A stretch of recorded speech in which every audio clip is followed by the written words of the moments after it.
I kind of miss the church, though. I haven't been to here for a while. So I just put a few key information, but I take in more question, and everything about Korean people is related to the whole conflicts that are going on in Burma. So just some background information that related to it. So a lot of time people don't know where is Burma or Myanmar.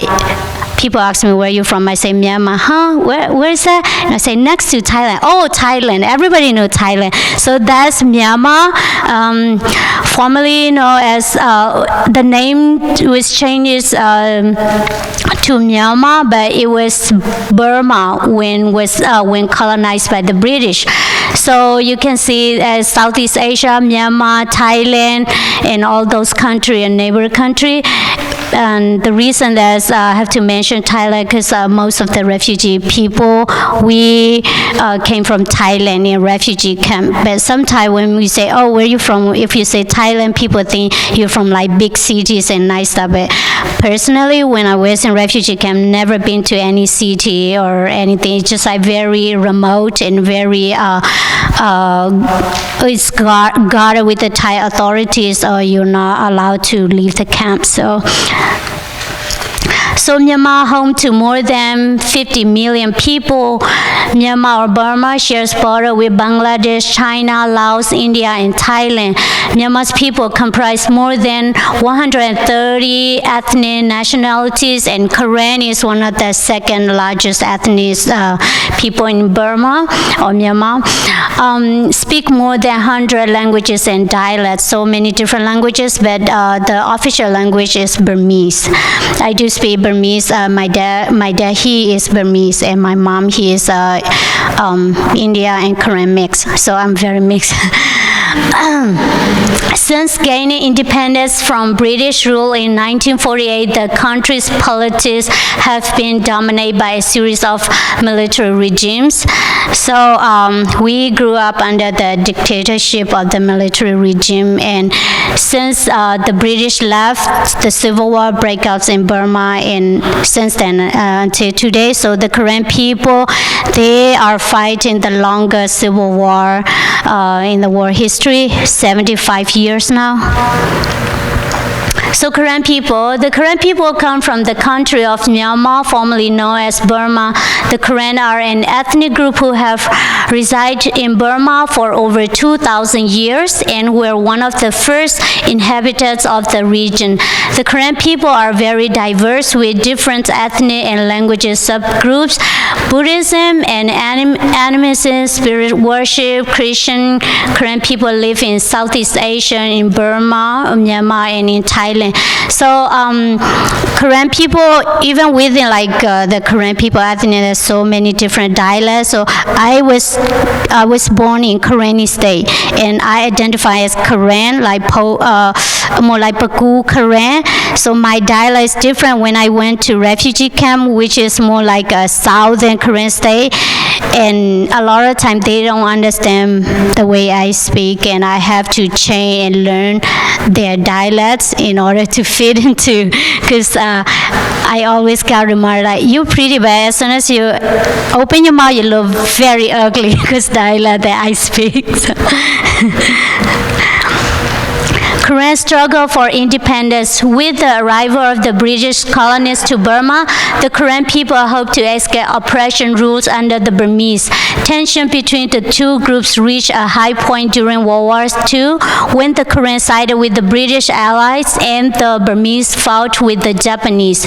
January 4, 1948, August 25, 1948, the Korean National Union, KNU, headed by Sopawuji, began a movement for independence following Burma's independence from Britain on January 4, 1948. Korean nationalists began demonstration for independence in Rangoon and other cities on February 11, 1948.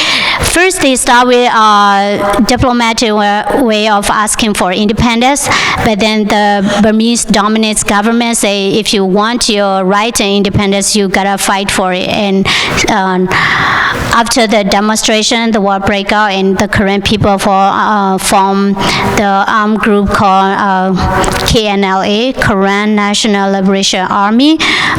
They stay fighting against the Burmese dictatorship until this day. Karen refugee camp. Many fleeing Karen and other ethnic refugees walk for months to reach refugee camps in Thailand, and many die along the way. The first Karen refugee camp opened in Thailand in 1984. In present day, there are 9 Karen majority refugee camps. The population in the Thai refugee camp located along the Myanmar-Thailand border is now estimated 111,000 people. Many were born in the camps and have never set foot outside the camp. So I believe most of Wage children, probably all of them, they are born in refugee camp. I got to refugee camp when I was 16 years old, and I lived there until 20 when I got a chance to resettle to United States in 2012. So that is the refugee camp. You see all those red dots, 9 of them. 2 of them are Karenni refugee camp. So Karenni is a little bit different than Karen. Karenni stay is just right where you see where the circle where say Myanmar in the upper one, and Karen stay all the way along that strip. That's the Karen stay, just border to Thailand, and all those red dots are refugee camps. So I came from one of the refugee camp called Maramalo, which is at the middle, where the 2 refugee camp close by, Maramalo and Melau, they are very close. So when did Karen refugees come to America? The first Karen refugees started arriving in the United States in the late 1990s, but only during the mid-2000s did Karen people start immigrating in masses. Resettlement of Burmese refugees peaked in the October 2006 to August 2007, when 12,800 Karen people were resettled in the United States, and majority of them came to Minnesota. And recently I just got news about the UN with the US government and the MOI, which the Thai authority released a joint statement that they're going to reopen the resettlement program again for the refugee camp. So that's a good news. So the diminished hope in Myanmar. After a period of democratization that began in 2010. So in 2010, the NLD, which is National League of Democratic Party, won the landslide election in Burma. And, Burma is starting to, go toward like democracy country, but still like the military regime still hold like majority of the power, and during that period, about 10 years, Burma improved a lot of foreign investment, and some refugee people, they even starting to have hope to go home. Even myself, I have hope to go home because all my best friends, they live in Burma, and I buy land and house, I'm thinking, yeah, I'm gonna go back, but then boom, like the coup happened and everything's like gone. So after a period of the 2010, the military again seized power in February 1st, 2021, plunged the country into renewed conflicts and triggered a humanitarian crisis. And this, the coup that will happen in February 2021, it's disaster, because now all the Gen Z and all the educated people, they don't want the military regime again, because Burma was in like dark, like North Korea for like decades. My whole life in Burma, we never have like TV or internet, or never heard about news from outside. I always scavengers magazine that from Thailand that was thrown into trash and stuff like that. I can get a glimpse of outside world, just like that. And where I grew up, I have seen a lot of people that just got killed by the military regime for no reason. Like one grandpa that I know, he's drunk all the time. He's and one day he just gone and nobody questioned. Later I found out that he was killed, for no reason. And my dad and a lot of men in my hometown subjected to harsh labor. They have to carry what they call porter, so they have to go to the front line with the soldiers, which is Burmese military regime, use them as human landmine shield. So a lot of them step on landmine, lose their limbs, their life, and we can't go outside of the hometown, even though I was in refugee camp, because they will send landmine around your hometown. Make sure you don't support the rival group. So where I came from, the military regime fight with the Karenni army. Then when you go down to southern part of the Burma, then the military fight with the Karen army, and you go up to the north, they fight with Shan army, and different ethnic group, all of them fighting against this military regime, but for some reason they never gained their independence. So more than 1 million people are displaced, and at least 14 millions are in need of urgent humanitarian assistance, including 5 million children. So what happened in Karen state here? So Karen state's already fighting with the military regime before the coup happened, and since after the coup happened, it's got worse, because what happened was majority of people who live in cities, city people, city dwellers, educated people, they don't want to live under this military regime anymore. They protest, millions of people came on protest, and then the military regime used just kill them, just rampage. So what they did was they ran from the city and they came up to the jungle, or the place where these ethnic people that already have their armed group. So they kind of came, asked for help or refuge, and they asked to be trained. And now Burma has military, people armed everywhere, fighting everywhere.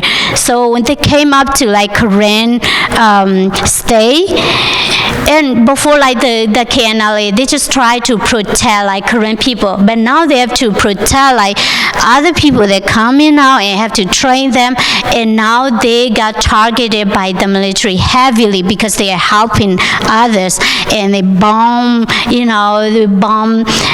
Well, when the military region, what they did was they fight with the KNLA, and the KNLA use guerrilla tactic, and the military group, they always have to fall back, and a lot of them die. So then they target the innocent civilians. So they bomb the villages, they bomb the places where people farm.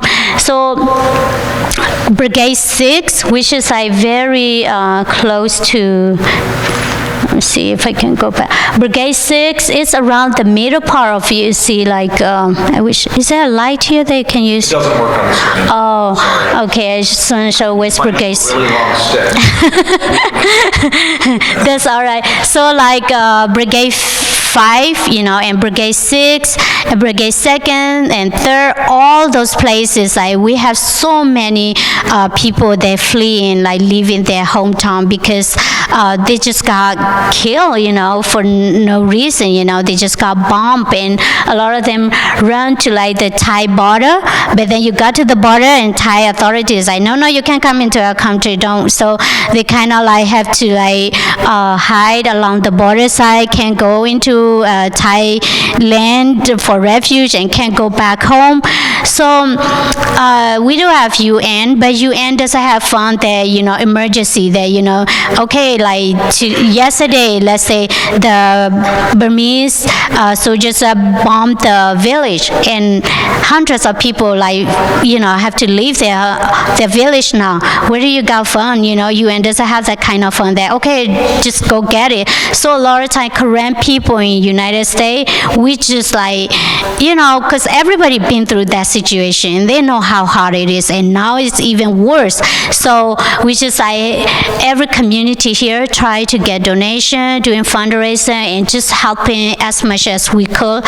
So last year in September, October, 2 months, I was in Thailand, but not in Thailand, for vacation. I crossed the border and I went to Brigade 5, Brigade 6, and tried to deliver some of the help for a lot of children that need blankets and need warm coat and supplies to put a tent, because they live in like jungle basically, and there's nothing, and some of them need medicine, like first aid medicine, stuff like that, because Thai that kind of areas, malaria and all kind of disease there, they experience there. So that's what's the condition now, and more than 300,000 Korean people are fleeing, leaving their home in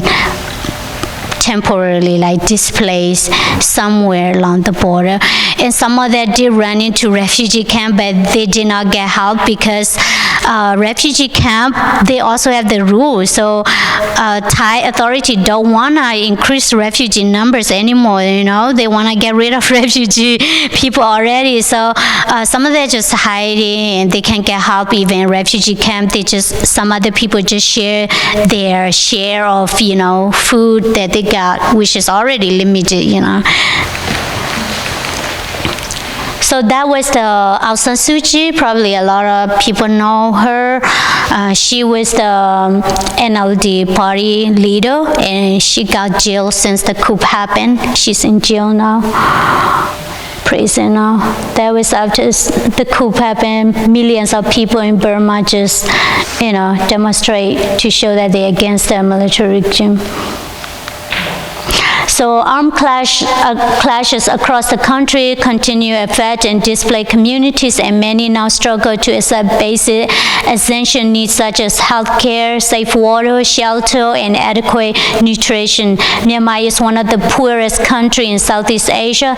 The United Nations has predicted that by the end of 2022, nearly half of the population of Myanmar will be living in poverty. The country is also among the most vulnerable to the climate crisis. Recently, just Mocha cyclone just passed through the Bangladesh side of the border, and hundreds of Rohingya refugees died from there.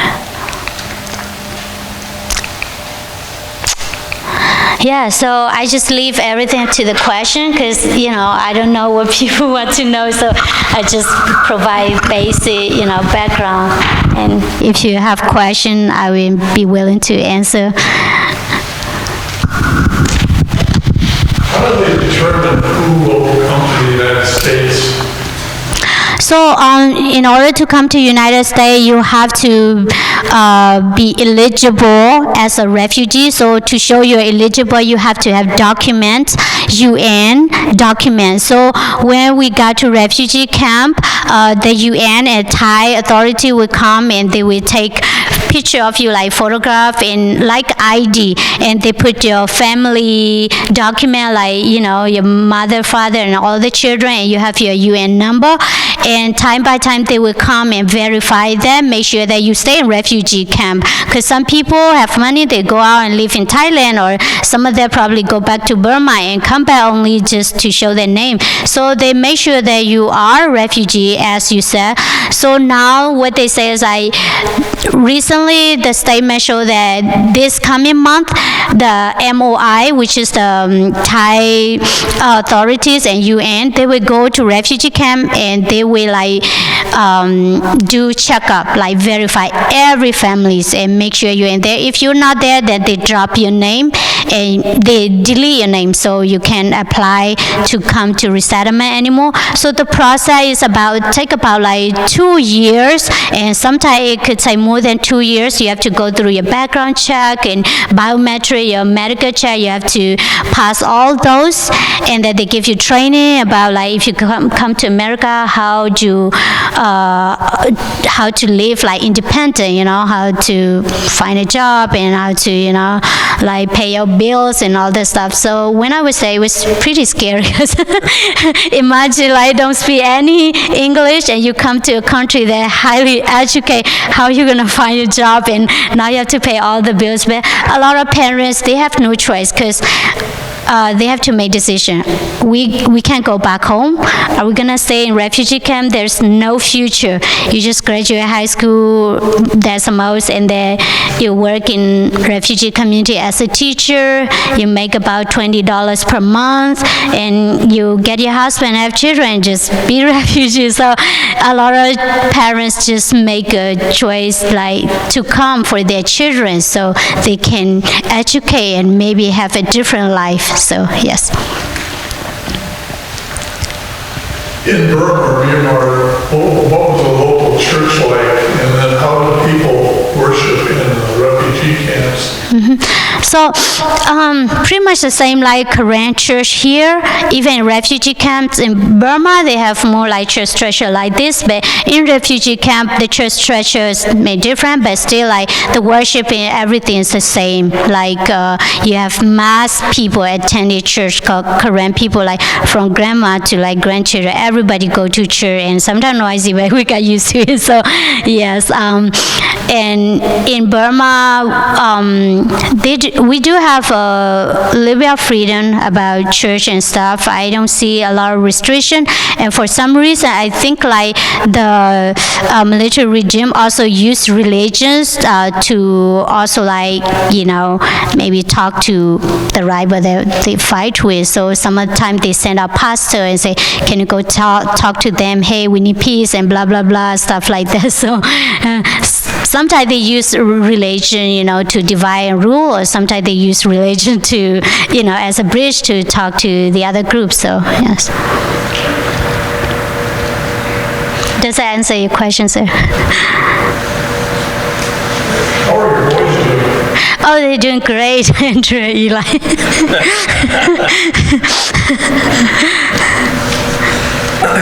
Yes. You've mentioned a handful of people groups.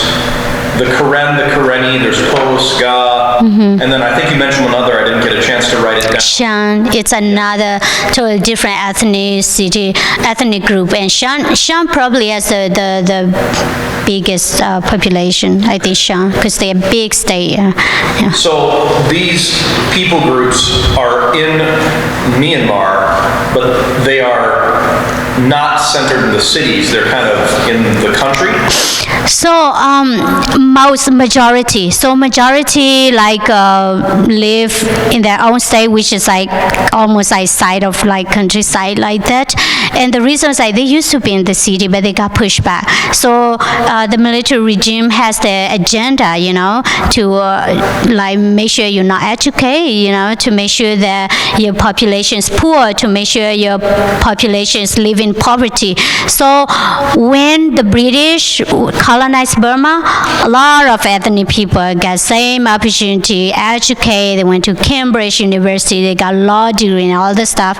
Then 30 years later, we became majority of the illiterate and very poor, because first the military stopped chasing them out, and they have systematically discriminated. Because I remember when I graduated, the whole high school, there was 50 students, and it's only 2 that were graduates. because our name was in like Burmese language. So if you name Karen, like you don't graduate, and that's caused a lot of problem now. So a lot of Korean people change their name to Burmese so they'll be able to graduate and advance. But then some Korean people say, oh, you're Burmese, and stuff like that, like conflicts like that. So systematically, they discriminate, and genocide, I don't even want to mention because that's happened all the time. And, I'm not sure if anybody documented because everybody running, for their life. So now we do have like KWO, Korean Women Organization, and some other human rights group that document stuff that happened. But yes.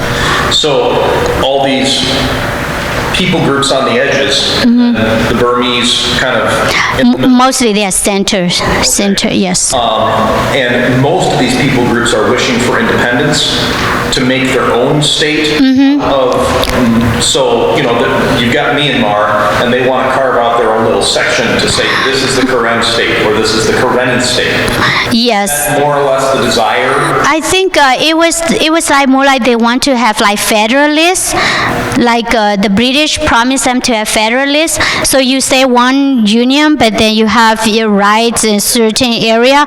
But after the British left, the Burmese, I know, we're just joking with you guys, sort of like that. So then the ethnic people, as I know, this can't be happening. So they were very educated at that time, most of the ethnic people, because of the British, probably use them and also help them. It's kind of give and take. So they're very highly educated. So they kind of understand the politics, and they kind of understand that they wanted to have their own like rights and freedom. And some of the ethnic people, they have their own like king, and, almost, how do I say, like their own state before like the British colonized. So they do want to have their rights certain degree, but under the military regime it was very strict. So yes. You mentioned that when you visited, you went to Brigade 5 and Brigade 6. What does that actually mean? Because in my mind, that means a brigade is a group of soldiers. I think the reason they use brigades is because most of the places are governed like military, military like governed like that. But we do use other term like province. So Brigade 5 is a Mudra province, and Brigade 6 is a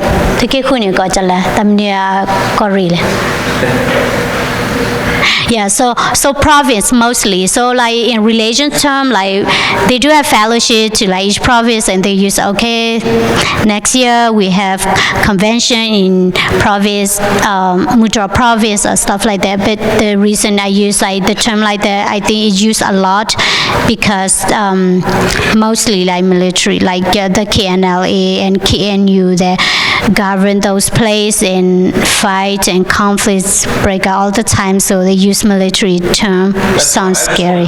Yes. It sounded like you were talking about provinces. Yes, provinces. It kind of means, it can mean something else, so I wanted it to be clear. Right, yeah. Okay. Any other question? Do you still have lots of family?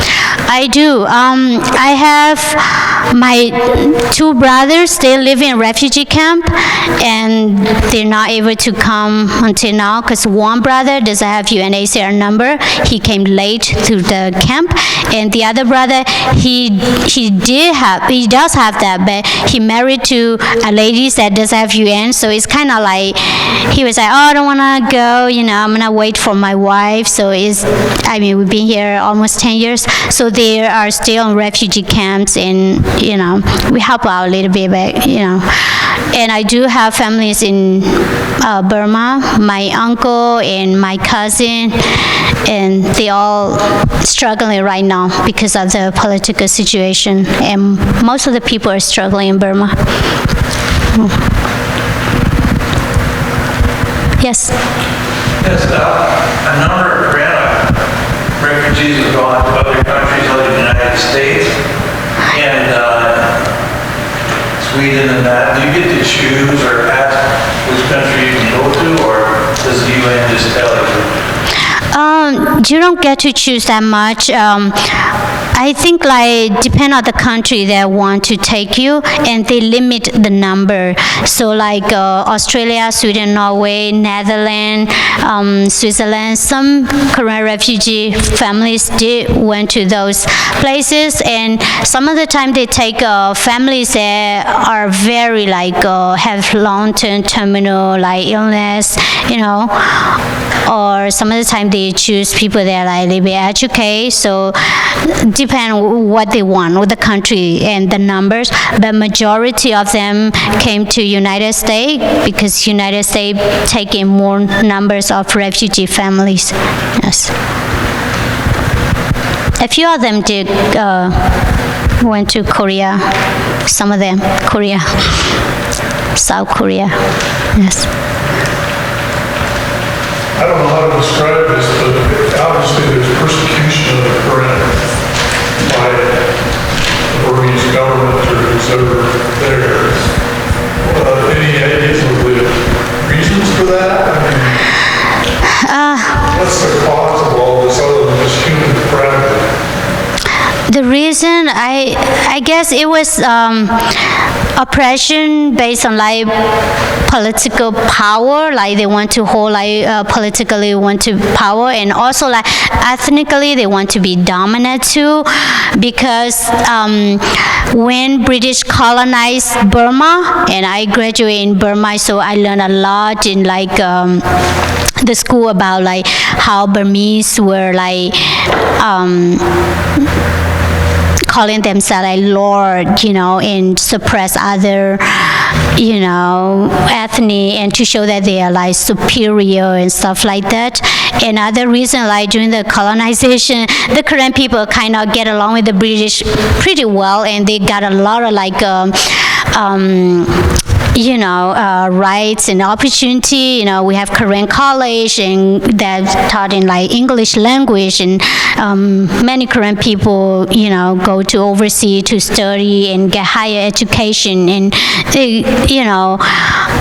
in every aspect, like athletes, and you look at like even like art and everything, Korean and other ethnic are advancing, and I think that kind of like the Burmese that will want to dominate, they kind of don't like it. So it's the British left that's started, killing other people or ethnic that sided with the British.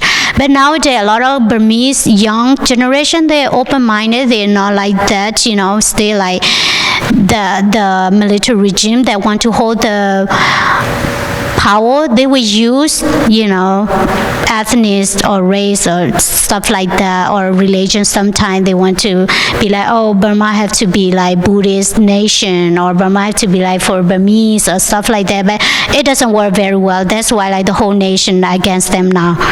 Yes. What can, an English-speaking American church do to help? What are some things that since we don't speak Karen, what are some things that we can be doing to help? I mean, churches here can do a lot, like to help, like the refugee, and a lot, but like simple thing, just welcome them to church, like the church years did before. A lot of Korean people come here and they feel welcoming, and Korean people are drawn toward to like church, or some Buddhists they like to have like they kind of draw to a religion, and majority of them are like Christian. So having a church that you can attend, that you can feel like part of your community, like you're welcome to it, and having people that can teach you simple things like maybe how to mow your lawn, how to apply for a rent, not rent, like apartment, to rent apartment, or maybe like how to apply your driver license, taking a driving test, stuff like that would be very helpful, because now I'm start doing videos to educate people that wanted to come how to prepare themselves. And I told them, no matter what your age, learn English. At least if you can go by like, hello or greeting, stuff like that, just learn. And when you come here, you have to start from basic, like we don't have like infrastructure